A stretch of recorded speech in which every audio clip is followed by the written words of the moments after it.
আপনার সুশীল পাবে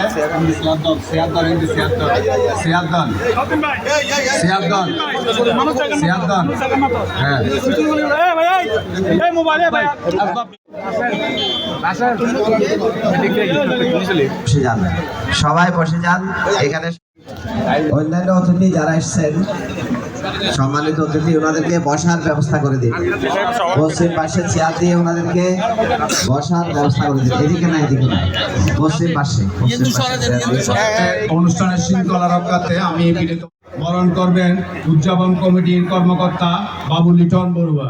বাবু লিটন বড়ুয়া মহোদয়কে সম্মাননা স্মারক প্রদান করার জন্য অনুরোধ জানাচ্ছি। সাধু সাধু সাধু।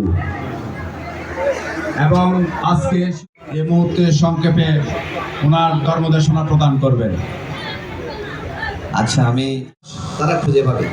আজকে উনি এখানে আসাতে বারকুণ্ড গ্রামবাসী বৌদ্ধ সমাজ জাগ্রত হয়েছে।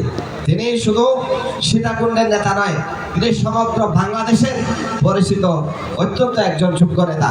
এবং তার যে ব্যবসা বাণিজ্য, তার যে বাংলাদেশের অর্থনীতিকে চাঙ্গা করার জন্য উনি যে ভূমিকা রেখে যাচ্ছেন, এরকম বাংলাদেশের মধ্যে খুব কম নেতা আমরা দেখতে পাই। তার মধ্যে আমরা দেখতে পেয়েছি ওনার মধ্যে হিন্দু, মুসলমান, বৌদ্ধ, খ্রিস্টান এরকম জাতিভেদ, এরকম সংকীর্ণতা ওনার মনের মধ্যে আমরা কখনো দেখি নাই। তিনি আমাদের লায়ন রূপম কিশোর বড়ুয়া জেলা গভর্নর, ওনার সাথে দীর্ঘদিন ব্যবসা করতেন। পরবর্তী উলুধ্বনি হবে, বৌদ্ধ বিহার থেকে বুদ্ধাং শরণাং গাচ্ছামি হবে, খ্রিস্টানের গির্জা থেকে শান্তির বাণী প্রচারিত হবে। এই দেশ আমাদের, এই বাংলাদেশ, এবং সেই দেশের এই অক্ষুণ্ণতা, ঐতিহ্য আমরা যেন সুরক্ষা করতে পারি। আমি আর বিশেষ সময় নিচ্ছি না, যেহেতু সকালবেলা আমাদের সময়ের সীমাবদ্ধতা আছে, সামাজিক অনেক আচার অনুষ্ঠান আছে। 11:30-র মধ্যে সকল অনুষ্ঠান আমাদের শেষ করতে হবে। আমি আবারও চাইবো যে এখানকে বারকুণ্ড বৌদ্ধ বিহারের এখানে যে বিহারটা দেখছেন, এটা সেই সময়ে মাপার সময় কি ভুল করেছে জানি না, এই বিহারটা এখন প্রায় আবার যদি এটলেন করে বিহারটার অস্তিত্ব থাকবে না। আমি আসলাম ভাইকে বলবো, এখানে বিহারটা রক্ষা করার মতো সেরকম মনে হয় এত বড় জায়গা দরকার হবে বলে আমার মনে হয় না।